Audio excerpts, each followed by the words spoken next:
aslinya saya dari Jakarta merantau ke sini, jadi kalau misalkan bahasanya terlalu kayak sinetron ya gitu deh. Dimaklumi. Sopan santun nggak cuma di kampus saja ya, kita di rumah juga sopan santun kan, sama orang, sama keluarga, orang tua, saudara. Itu nggak bisa kita pelajari di kampus saja, sebenarnya itu sudah dari bawaan dari kecil ya. Orang tua pasti juga sudah mencontohkan bagaimana caranya bersikap sopan. Kayak misalkan minta izin, terus kayak kalau SMS itu kan menyebutkan nama dulu, kan nggak mungkin juga dosen menyimpan semua nama mahasiswa ya. Memperkenalkan nama, dari kelas berapa, angkatan berapa, keperluannya apa, boleh bertemu tidak, maaf boleh bertemu tidak, bisa apa. Kalau nggak berperilaku sopan santun, apa yang terjadi? Kalau sudah sekali melakukan kesalahan, biasanya dosennya memblacklist gitu ya. Wah, dari angkatan mana nih? Ntar sampai lulusnya gitu bakal digaris bawahi, oh mahasiswa ini dulu pernah bermasalah ya.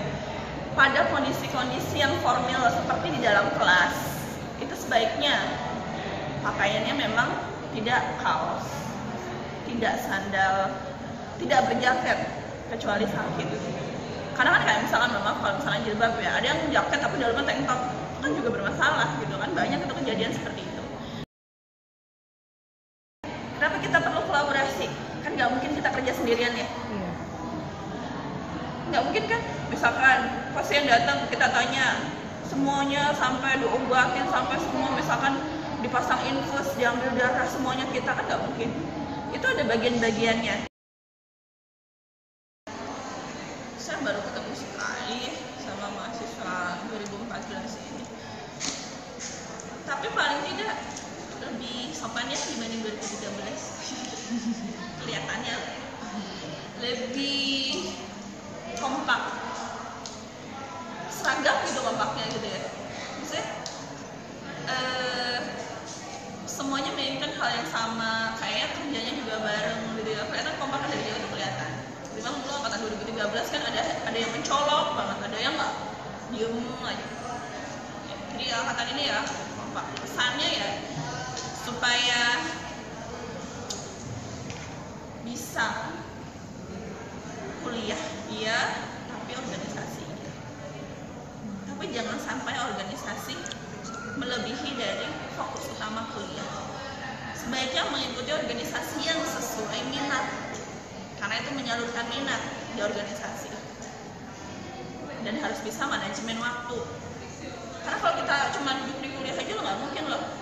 Karena kuliah itu satu-satunya waktu untuk mengembangkan teman, jaringan. Kita kan nggak mungkin kerja nanti, ya aku kerja, temanku siapa ya? Kan aneh. Jadi saatnya untuk punya teman sebanyak-banyaknya, cari teman yang sehobi, tapi jangan sampai melupakan kuliah. Kuliah itu paling utama, tapi jangan kuliah terus. Ya, misalnya, oh kuliah udah selesai, pulang ke kos, agak lucu ya. Di kos ngapain, liburan dulu gitu ya hidupnya. Kayaknya hamba banget gitu ya. Atau misalkan kalau yang terlalu organisasi banget, habis subuh udah datang ke kampus rapat jam 6 gitu ya. Ujian siangnya nggak belajar, nah, itu yang susah. Jadi ada banyak sekali kakak tingkatnya tuh yang terlalu sibuk organisasi sampai lupa. IPK-nya loh banyak yang sangat aktif gitu ya, mahasiswa yang sangat aktif, IPK-nya tuh di bawah 2,75.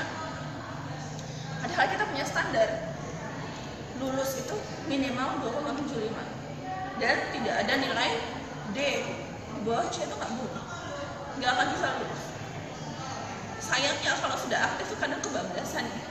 Karena kalau di kakak tingkatnya yang di organisasi itu orang kayak misalnya kalau merasa sudah bisa apa-apa, dihargai orang di dalam organisasi itu, terkenal, belum terkenalnya gitu ya, kadang tuh udah lupa dengan fokus dirinya yang harus dilakukan. Itu yang susah. Jadi kalian harus bisa membagi waktu, ikut organisasi apapun yang sesuai dengan minat bakat. Tetap kompak, harapan saya tetap kompak. Apa nih? Ada tangan nih. Harapan saya tetap kompak, berteman dengan teman dari segala jurusan. Karena apa? Kita bisa saling sharing informasi, proyek.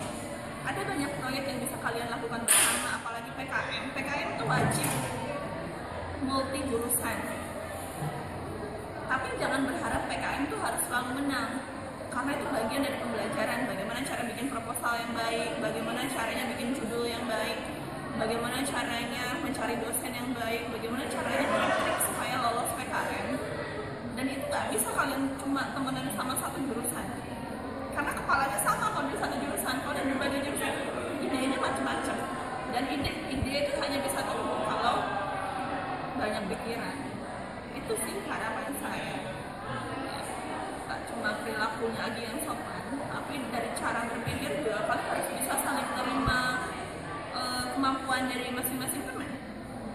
Dia bidangnya situ ya, memang dia cocoknya di situ. Jadi nggak merasa paling unggul, misalkan dokter paling unggul, perawat paling unggul, gizi terakhir, enggak juga. Karena pasti kita satu. Jadi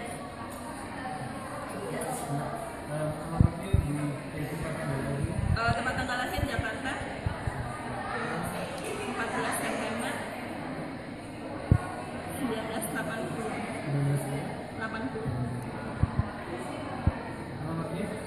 Perumahan Tumapel Regensi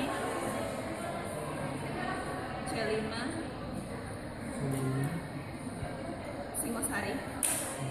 Ya, saya rumahnya juga Singosari karena saya tidak ingin keramaian.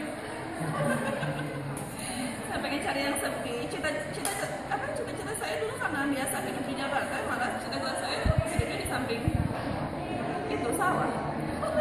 Kebalikan ya. Jadi kalau ada teman saya yang biasanya tinggalnya di desa, malah dia kepengennya di kota, nggak bosan gitu ya. Kalau saya gitu malah minggir. Gitu aja ya. Ada tangan ya.